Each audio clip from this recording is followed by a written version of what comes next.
Le journal avec Chérif Dia, on parle des violences électorales à Sacré-Cœur, les mises en garde du ministère de la Justice. Le ministère de la Justice, Nata, qui a annoncé que des enquêtes seront diligentées suite à des agissements et propos susceptibles de revêtir une qualification pénale, est noté à Dakar dans le cadre de la campagne pour les élections législatives anticipées du 17 novembre prochain. Dans un communiqué, les services de Ousmane Diagne appellent à un respect strict des lois et règlements en vigueur et invitent les acteurs de tous les bords à s'abstenir de tout acte ou déclaration de nature à troubler l'ordre public.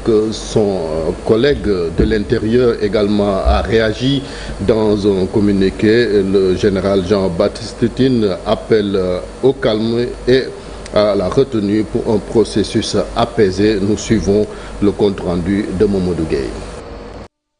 Moins de 48 heures après le début de la campagne pour les élections législatives du 17 novembre, et les actes de vandalisme commencent déjà. Des discours haineux qui ne cadrent pas avec les lois de ce pays. Face à ces violences constatées, le ministère de l'Intérieur réagit. Il appelle l'ensemble des leaders de partis politiques et de coalitions à faire preuve de calme, de responsabilité et de retenue. Il estime que le respect des valeurs démocratiques et du vivre ensemble est essentiel pour un processus électoral apaisé. En tant que garant de la sécurité, le ministère de l'Intérieur réaffirme son engagement à veiller à la sécurité de chaque citoyen tout au long de cette période. Dans ce sens, des dispositifs adaptés sont mis en place pour assurer la tranquillité et la sérénité de tous les Sénégalais. Enfin, le ministère appelle toutes les parties prenantes à adopter un discours apaisé et constructif pour contribuer à une campagne digne et exemplaire. Parlant du même sujet, Barthélémy Diaz accuse Abass Fall et met les ministères de la Justice et de l'Intérieur face à leur responsabilité. Oui, selon la tête de liste de la coalition Sams Kadou, c'est Abass Fall qui serait donc le commanditaire de ces attaques suite à ces déclarations qui ont précédé l'assaut contre le siège de Tahaou Dakar à Sacré-Cœur. Barthélémy Diaz était en conférence de presse sur les lieux. Nous l'écoutons. Ce n'est pas un délit, c'est un crime avec préméditation. Je voudrais rappeler que tout de même, une personne s'est permise hier d'élever la voix en disant exactement ce qui allait se passer hier nuit. Donc l'acte est prémédité. Nous ne sommes pas en matière de délit, nous sommes en matière de crime et je pense que les chambres d'accusation servent à quelque chose en la matière. Je voudrais insister ici avec force pour dire que ces va-nu-pieds qui ont élevé hier la voix, qui ont menacé de faire ce qu'ils ont fait hier nuit, si ces personnes passent la nuit chez eux, sachez que dans ce pays, la séparation des pouvoirs n'est qu'une chimère. Je le dis et je le répète avec force. Ce petit va-nu-pied qui s'est permis hier d'élever la voix et de menacer des gens, s'il passe la nuit chez lui, sachez que le ministre de l'Intérieur est partisan et sachez que le ministre de la Justice est dans un esprit clanique. Parce que dans une république qui se respecte, cet individu, à l'heure où nous parlons, aurait dû être dans les locaux ou de la police ou de la gendarmerie.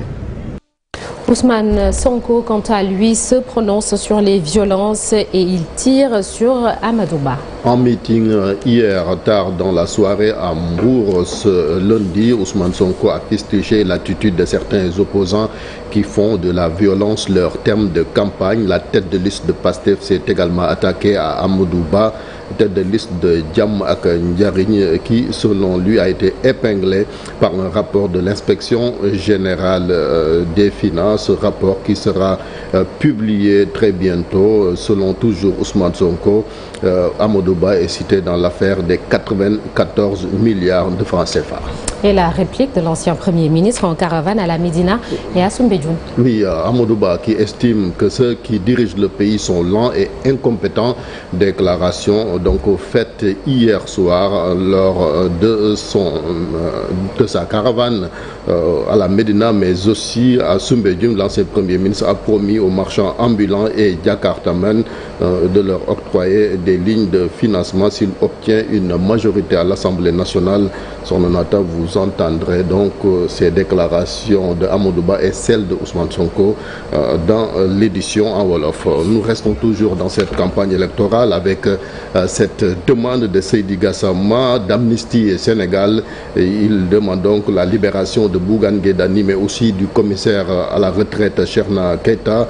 Dans les liens de la détention, tous les deux sont investis dans les listes de l'opposition. Le directeur exécutif d'Amnesty estime qu'en tant que candidat, ils doivent battre campagne comme tous les autres investis sur les listes. Nous l'écoutons au micro de Alassane Ba. Keita a été entendu dans le fond par le juge d'instruction.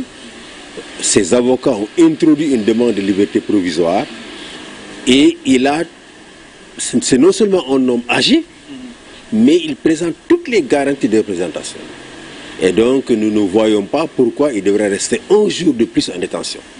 Et c'est pour cela que nous demandons au juge d'instruction, à qui revient aujourd'hui la décision de le libérer immédiatement, afin qu'il puisse participer à la campagne électorale avec sa coalition. C'est quand même quelqu'un qui a été investi par une coalition, et il serait injuste qu'on le retienne et qu'on l'empêche, n'est-ce pas, de faire sa campagne électorale. Donc, nous demandons sa libération immédiate, ainsi que de toutes les personnes qui sont détenues pour des délits liés à la liberté d'expression. Nous réjouissons que Ahmed Suzanne Camara ait été libéré. Nous demandons à ce que Bougane Gueye Dany et commissaire Keita le soient immédiatement. Nous voudrions également profiter de votre antenne pour condamner les actes de violence qui ont eu lieu hier dans le cadre de la campagne électorale. Et aussi condamner tout propos violent, tout appel à la violence, d'où qu'il vienne. Et nous voudrions vraiment demander encore une fois aux candidats d'être sereins, de créer un climat de paix. Nathan, on rappelle que Bougane Gueye Dany sera jugé demain par le tribunal des flagrants délits de Tambacounda. Alors, on parle de tout à fait autre chose, Chérif, avec la grève des étudiants de l'UFR, lettre de l'université Assane Seck, c'est à Ziguinchor. C'est pour protester contre la session unique qui leur aurait été imposée par l'administration de cette UFR. Des affrontements ont même eu lieu entre ces étudiants et les forces de l'ordre. Boubacar Diassi, Lamine Mandian. Affrontement entre les étudiants de l'université Assane Seck de Ziguinchor et la police. L'on assiste ici à des jets de grenades lacrymogènes, mais aussi de pierres. Ces étudiantes, visiblement très en colère, reviennent sur les raisons de leur courroux. Depuis le lundi 14 octobre, l'amicale des représentants d'étudiants de l'UFR LHU est en mouvement, compte tenu de la session unique qui lui a été imposée. Lors du conseil académique, en toute unanimité, l'université a décidé de faire une session normale pour toute l'année. Sauf qu'après ce conseil académique, l'UFR LHU s'est réuni pour décider singulièrement d'avoir une session unique pour ses étudiants. Chose que les étudiants rejettent majoritairement en fait. Un mot d'ordre de grève illimité est décrété à l'unité de formation et de recherche lettres, arts et sciences humaines. On a décidé de décréter une grève illimitée, tenant compte de l'avis de tous les étudiants de l'UFR LHU, qu'on a convoqué le jeudi 24 en assemblée générale extraordinaire pour recueillir leur avis par rapport à cette décision de l'administration. L'université Assane Seck de Ziguinchor est l'une des universités publiques du Sénégal.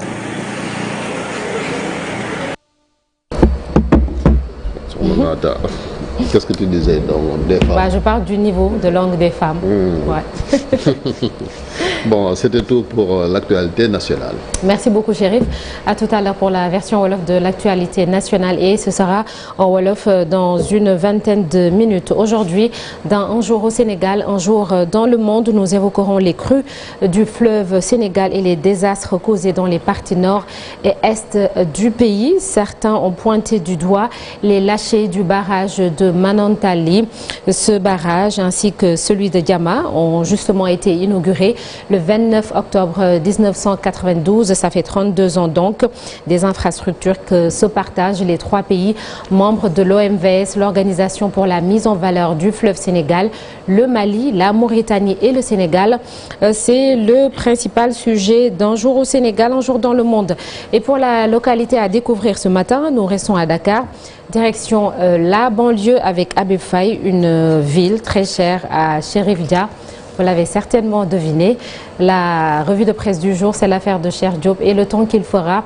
Nous le verrons ensemble avec la météo. Tout de suite, l'actualité hors de nos frontières.